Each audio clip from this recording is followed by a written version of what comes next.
মেয়েটার সাথে যে পরিচারিকা এ হচ্ছে ব্যারিস্টারের পূর্ব পরিচিতই না শুধু, সে তার বেতনভুক্ত, তার পেইড, তাকে রাখা হয়েছে মেয়েকে দেখভাল করার জন্য, সে হচ্ছে তার অভিভাবক এখানে।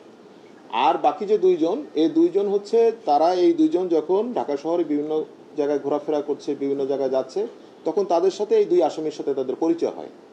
একটা পর্যায়ে তারা তার বাসায় আসা যাওয়া করতে থাকে। এই খবর যখন ব্যারিস্টার যখন জানতে পেরেছে, তখন প্রাথমিকভাবে ক্ষুব্ধ হলেও পরবর্তীতে তাদেরকে আসা যাওয়ার সুযোগ করে দেওয়া হয়েছে এবং তাদের সাথে মোবাইল ফোনে কথাবার্তা হয়েছে বলে আমাদের প্রাথমিক তদন্তে আমরা কিছু তথ্য প্রমাণ পেয়েছি।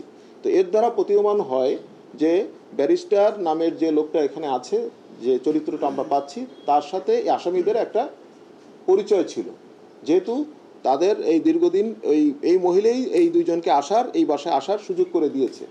ব্যারিস্টারের যে পেইড যে মহিলা, সেই যখন এই দুই ছেলেটাকে, এই দুই আসামিকে যেহেতু তার বাসায় আসার জন্য সুযোগ করে দিয়েছে, অতএব এখানে ব্যারিস্টারের সম্মতি ছিল। আমি ক্লিয়ার? আর কোন না, তিনজন।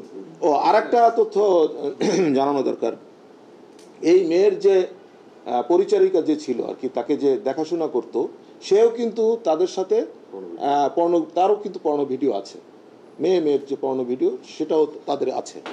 তো যার কারণে আমাদের কাছে মনে হয়েছে যে পুরো বিষয়টা পিছনে একটা ব্যবসায়িক উদ্দেশ্য আছে।